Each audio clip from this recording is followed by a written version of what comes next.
Hi guys, how was your day? Desiree here with Bit Entrepreneur series. It's been a while since I did this. I was supposed to have done this since January, but Entrepreneur series, and today I am starting with something very important. Most entrepreneur needs to know, most small businesses need to know.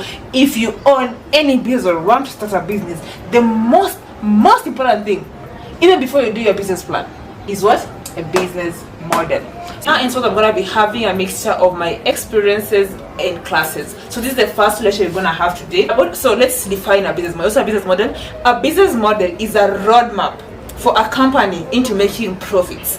And by profits, I don't mean necessarily capital gains or the profits in the traditional sense, because currently in the 21st century, millennials are breaking down what the meaning of profits is. For example, if your business is an NGO, probably your main point is not to make profits in money, but it's to make profits in what? Profits in impact. So whatever your form of results you're looking for in the business, because every business has a goal. Whether your goal you have, so let's break down several goals that we know about a business. So number one is to make money in profitable businesses. Businesses who are creating value to do what? To make money. Number two is impact. That's another thing of why businesses exist. So for example, what could be your impact? Your impact would be reaching 1,000 people by 2030 in a certain existing societal problem. Number three, so we have money, we have impact. And number three, some organizations, the entire model is not to make money or impact alone. It's to what? It's to create future solutions. They are imagining a future. So whatever the reason why business exists, it's very important to have what you call what? A business model. And millennials have found a system whereby we have this thing called hybrid businesses, whereby you're not just about profit, but profits and what? And impact. This word sustainability has been thrown around. Sorry for another day, let's not get sidetracked. So whatever these three things are for you, whatever that looks like, the first most important thing in your entire business is what you call what? A customer. Or what we like to call what? Clients. This segment is one of the most important part before you think about anything else. Because commerce exists because of people. Our important is what? Your customer segment. And how are you going to define your customer segment? Why? For who? Does your business exist for? And then number two, where are they? Where can you find them? Where are they? You see? And then number three, you need to segment what in what? In whatever thing you're looking for, whether it's money, impact, whatever their capabilities, and what do you plan to achieve after you started serving them.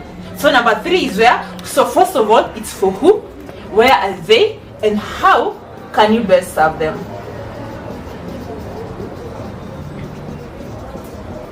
Whatever segment you decide to choose, it's just about you knowing who you're serving. So the part of this customer segment of your product is doing that. Now, after you've figured out your customer segment, the next important thing is number two is what? Problem. This is very self-explanatory. What problem? What is the gap? Some people call it gap. Some people call it pain. Different companies and different businesses exist for different. They exist because of a particular reason. And if you do not have, this is what you call what? This is mostly your why. Your why. Why do you exist? Why should your business be a business? Why? Or you ask yourself, what is my why? What is the gap? What is the pain? What is the problem? Whatever language you want to put it in, it's exactly why do you exist? What problem are you solving in the market? What is the gap? So one of my favorite brands, of course, is Kenyan, my company. And what is our why? We exist to dignify Africans in fashion. So I'm a size 43 man and I'm a woman living in Nairobi. Before I founded Vakenya, it used to be very hard for me to get shoes. And if I get a shoe, they used to be either ugly shoes in Tumba, the ones that we call them designer fails, or another option was to cough up to 10,000 shillings for a pair of shoes, or survive on what? Masai sandals. And usually they want, as it was the fit vizuri. You see, my options are very, very limited. Sorry that. But right now I have a lot of flats here for Kenya. And that's our pain point. That's one of our pain points. Kenya has a lot of solutions, but our main has been what? Footwear for the last 4 years. So ask yourself, why does your business exist? Okay, are you together? Why? You have not challenged you anything else. If today you have left here with anything, if you have left with nothing, let it be, you know what? About the why. The why is the most important part of this process. And then after now I need to be writing this thing somewhere. So we started with what? We started with customer. That was number 1, right? Our number 2 has been what? Our problem. Just right there. So let's go to number 3. After you've known about your customer and you have known about your problem, the next thing is utaundaje do. So our number 3 is what? Revenue stream.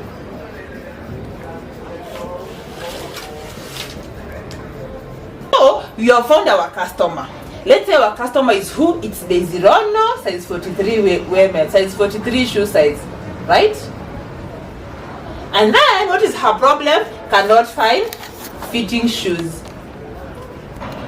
Or she's too poor to pay 10,000 for designer shoes. That is me now in this story. I'm too poor to cost 10,000 per pair of shoes. So number 3, revenue stream. So how can I get this Daisy, who is a big foot, how can she pay me? Hear me out. That is the whole point. How can she pay me? And if you're a bit savvy like myself, you'll think about different solutions. Number 1, you gotta do what? For example, like Vakenya thought about is doing what? Customizing shoes. Right? That is one of the solutions. That is one of the revenue stream. So you charge a fee for customizing shoes. Number 2, shoe sales. You see that? Number 3, offer delivery and charge for it. An example of how you're looking at your revenue stream. So you're thinking about your clients. Think about them in what? In 3D. Don't think about your clients in 1D or whatever. In what? In 3D. This is the customer. This is their problem. And this is how I'm going to make money from them. Number 3 is what? Revenue. That's number 4. If number 3 is revenue, and this revenue is like that. So, now you know this is Daisy. She's going to make revenue by selling shoes. Right? Number 4. It's gonna be what? Number 4 should be a solution. Now you know that her pains ni mingi and I cannot find fitting shoes na ko too poor to pay 10,000 for a designer shoe, right? You know those are her problems. But right now you're the person, your revenue streams have got options. You have the selling shoes. Your solution has to be specific. Solution. What are you offering this client as a product, right? So here you're gonna have to decide what does the solution looks like. So the solution means the actual product or service, right? So as long as you know you need to serve, you're gonna be selling shoes. That's what, let's say you solely you're gonna be selling shoes, or you're gonna be selling what? Selling a consultancy for fit health, whatever. You know her problems, right? So you have to have a specific product or service. And sometimes some clients, like Daisy Riri here in this section, she needs both to be consulted at and designed shoes for and sold shoes to. She has so many problems. So you decide, what is my exact product? You can even solve all 3 of her problems at different products. So you can even have more than one solution for your customer segments. Okay, so solution 4 is solution. Now, if you're not understanding the solution, you let me know. After now you have done about your solution. Your found solution is what? Your solution, let's say, is a manufacturer made in Kenya. Shoes for Bigfoot women. Bigfoot women. So let's go to number what? Our number 5. So our number 5 is what? Your unique value proposition. This is what investors look for. This is what everyone will be asking you about. So what makes you unique? Have you had that question? Why did you start this business? What makes you unique? Why should I buy from you and not so and so? Hear me out. Because there's so many people who are trying to serve Daisy, right? She's a Bigfoot. she's too poor to pay 10,000. That's her problem. Probably you cannot find fitting shoes. Value proposition. Why should Daisy come to you? What makes you extremely unique?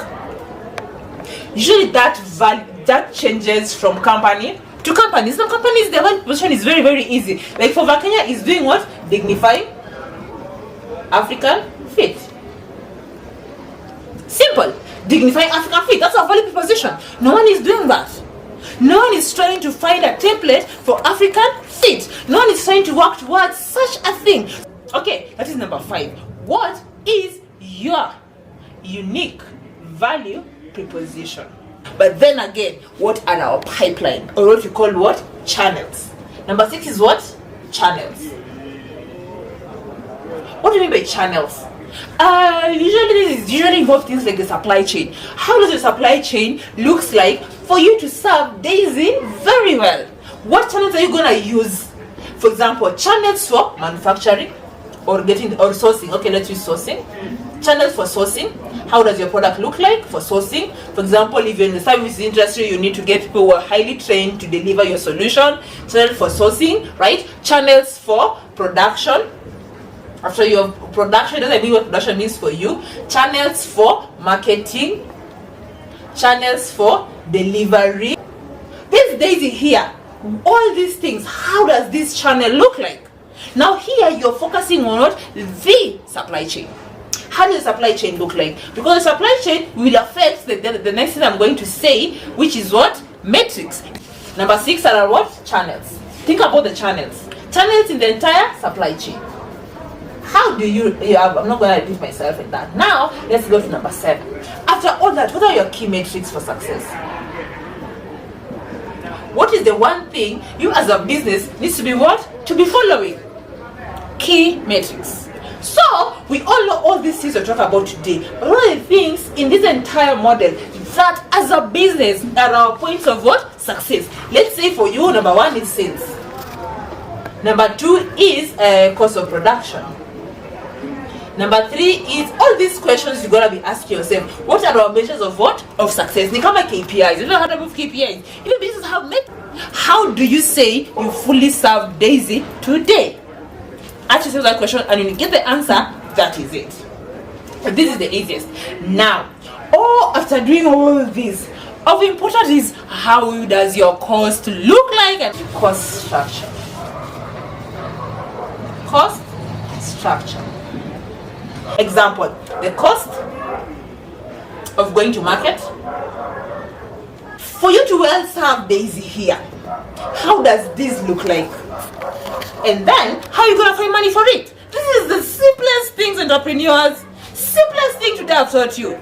Our number 8 is our cost structure.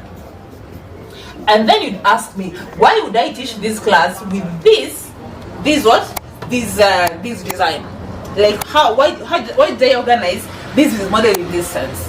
Because when you start thinking about the customer, it humanizes it. And then you think about what the problems they have, and then you start thinking about what their revenue, what is going to be your revenue stream, and then what's going to be your solution looking like, and then what's going to be your value proposition, what's going to be your channel, what's going to be your key metrics. How do you measure success? It should not be measured the same.